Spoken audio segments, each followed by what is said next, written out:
Hello everyone, welcome back to my channel Musings of Akanksha. Today is our fourth episode in our series of FAQs wherein we have discussed FAQs related to parenting, sibling relationships, married life. Today we'll be discussing how to manage finances in a married life. So let's go. So I have picked top 5 questions which are generally frequently asked about managing finances in a married life. And I'll be discussing those questions, of course, with the answers with you guys in this video. Okay, so our first question is, who should handle the money at home? Well, after 15 years of marriage and a lot of experience in managing finances post-marriage, I would say the one who does least online shopping should manage the money at home. Trust me, I mean, it might sound biased or it might sound not so feminist or something or anything it might sound, but it does mean only one thing, that the one who does least online shopping should be the one managing finances. Trust me. Okay, so the second and the most frequently asked question is, should we have joint bank accounts or separate bank accounts?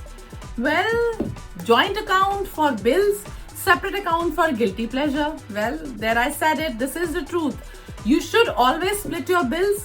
But if one of you has a guilty pleasure or both of you have different guilty pleasures, please earn your own money for those and keep separate bank account for those. Simple.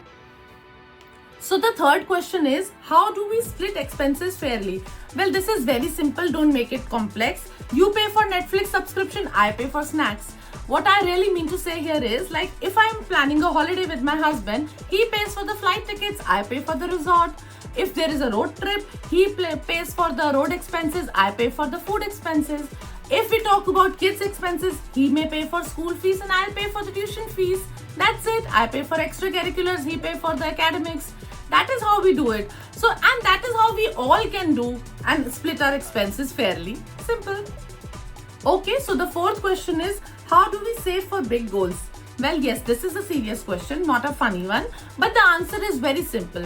See, saving for big goals cannot happen overnight. Saving for big goals is a slow and a gradual process. So every time you skip a coffee date or every time you skip a dine out, send that money to a savings account, transfer immediately. Have 2 separate accounts. I usually have one expense account and one savings account. So every time I think I've saved some, I transfer it to my savings account. That's it.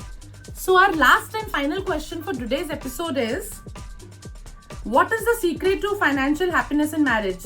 Well, secret to financial happiness in marriage, if you ask me humorously, cash on delivery, online discounts, no stress eating out, no stress shopping.